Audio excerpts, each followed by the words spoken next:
Hello everyone, आज हम class 7th algebraic expressions exercise 10.1 का क्वेश्चन नंबर 3 कर रहे हैं।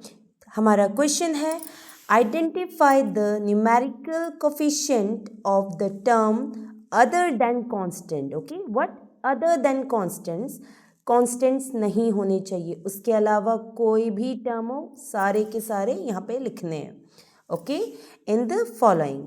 तो देखिए, ये हमारे क्वेश्चंस हैं और इनको कहते हैं हम एक्सप्रेशंस। ओके, तो देखो मैंने यहाँ पे रेड से लिखा भी है कि अदर देन कांस्टेंट्स, कांस्टेंट को नहीं लेना है। अब कंफ्यूजन ये होगा कि कांस्टेंट्स होते क्या हैं, तो वो होते हैं नंबर्स जो अकेले, जिसमें वेरिएबल्स नहीं आते।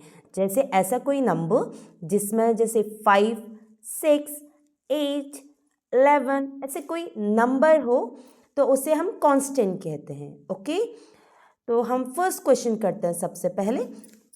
तो देखिए पहला क्वेश्चन है 5 माइनस 3t²। तो देखिए फाइंड आउट करो कांस्टेंट कौन सा है। ये है कांस्टेंट। इसको तो नहीं लिखना है बिल्कुल, क्योंकि यहाँ पे क्वेश्चन में लिखा है कि अदर देन कांस्टेंट, इसको मत लिखिएगा बच्चा, ये इसको लिखिए यहाँ पे टर्म्स के अंदर। Okay, minus 3t²। वैसे यहाँ पे 2 टर्म्स है, 5 भी एक टर्म है, माइनस 3t² भी एक टर्म है, बट हमें कांस्टेंट नहीं लेना है इसमें। ओके, तो देखिए हमने लिख दिया है टर्म्स। ओके, एक टर्म लिख दिया। अब इसका कोफिशिएंट फाइंड आउट करना है। कोफिशिएंट क्या होता है?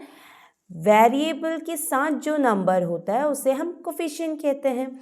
यहाँ पे वेरिएबल है t² और इसका कोफिशिएंट है -3t। अगर आप सिर्फ 3 लिखते हैं तो आपका आंसर हो जाएगा रॉन्ग। ओके, तो हम नेक्स्ट क्वेश्चन करते हैं। नेक्स्ट क्वेश्चन है 1 + t² + t³ तो यहाँ पे कांस्टेंट कौन सा है? कांस्टेंट है 1, तो 1 को कर दीजिए कैंसिल, 1 नहीं लिखना है बिल्कुल भी। तो देखिए अब इसे लिखना है t, एक टर्म हो गया, प्लस का t है तो आप प्लस का t या t लिख सकते हैं, नो प्रॉब्लम। नेक्स्ट है t² + t², तो t² लिख दीजिए। नेक्स्ट है t³, तो प्लस का t³ है तो t³ आ गया आपका ये। अब देखिए इसके कोफिशिएंट फाइंड आउट करना है। अब आप कहेंगे इसमें तो नंबर्स ही नहीं है, तो बच्चों यहाँ पे कोई नंबर नहीं है तो यहाँ पे आपका 1 एग्जिस्ट करता है। ओके, तो इसका कोफिशिएंट क्या हो गया? ये हिडन कोफिशिएंट है। ओके, तो इसका कोफिशिएंट है आपका 1, इसका कोफिशिएंट है 1, t³ का कोफिशिएंट है आपका 1, तो हमने लिख दिया। अब नेक्स्ट क्वेश्चन करते हैं। तो देखिए इसमें तो कोई भी कांस्टेंट नहीं है, तो सारे के सारे टर्म्स यहाँ पे लिखने पड़ेंगे हमें। x, 2x, y और 3y है हमारा। तो देखिए सारे प्लस में ही है तो माइनस साइन लगाने की ज़रूरत नहीं है। तो देखो यहाँ पे कुछ नहीं लिखा है तो 1 होगा। इसका x का कोफिशिएंट क्या होगा? 1, तो 1 लिख दीजिए। x, y ये वेरिएबल है तो वेरिएबल का कोफिशिएंट क्या होगा? 2। यहाँ पे y का कोफिशिएंट क्या है? 3। तो देखो वेरी सिंपल, आसानी से हो गया। नेक्स्ट क्वेश्चन करते हैं। तो यहाँ पे भी कोई भी कांस्टेंट नहीं है, देखो कोई भी नहीं है, तो दोनों के दोनों टर्म्स हमें यहाँ पे लिखने पड़ेंगे।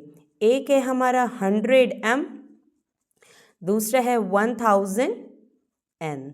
ओके, तो आप फाइंड आउट करते हैं हम कोफिशिएंट। तो यहाँ पे कोफिशिएंट है हमारा 100, m का कोफिशिएंट 100 और यहाँ पे n का कोफिशिएंट है हमारा 1000। ओके, अब नेक्स्ट क्वेश्चन करते हैं। तो देखिए यहाँ पे माइनस साइन है तो माइनस साइन तो ज़रूर लिखिएगा।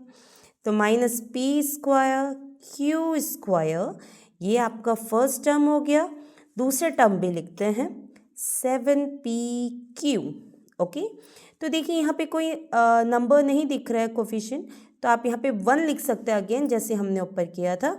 तो p²q² का कोफिशिएंट क्या है? -1, तो -1 इसका कोफिशिएंट है और यहाँ पे कोफिशिएंट है 7। ओके, नेक्स्ट क्वेश्चन है आपका 1.2a और फिर है हमारा दूसरा टर्म 0.86 86, सॉरी इसे तो हम बिल्कुल नहीं लिखेंगे क्योंकि ये है आपका क्या, कांस्टेंट। तो कांस्टेंट तो हमें लिखना नहीं है, तो इसे कर दीजिए कट। ओके, तो 1.2 ए है, तो ए का कोफिशिएंट बताइए क्या है हमारा, 1.2 है। ओके, तो ए का कोफिशिएंट है 1.2। अंडरस्टूड। नेक्स्ट क्वेश्चन है हमारा 3.14 आर स्क्वायर। तो देखिए इसमें तो आर है, तो ये टर्म लेना पड़ेगा हमें। 3.14 आर स्क्वायर का कोफिशिएंट है हमारा 3.14।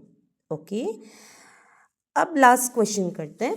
इसमें बच्चों थोड़ा हमें इसे सॉल्व करना पड़ेगा क्योंकि ये ब्रैकेट लगा है, तो पहले डिस्ट्रीब्यूटिव प्रॉपर्टी से ये सॉल्व होगा। ओके, 2 इंटू एल कितना होता है, 2l। ओके, एल अच्छे से बना देते हैं, प्लस 2 इंटू बी कितना हुआ, 2b। ओके, 2b हो गया। अब देखो यहाँ पे दो आपके टर्म है, 2l, दूसरा है 2b। इसका यहाँ पे टर्म है 2b और b का कोफिशिएंट है आपका 2। तो देखिए कितना सिंपल है, आप इजीली सारा चीज़ समझ सकते हैं, वो भी कुछ ही समय पे। Okay, thank you for listening me.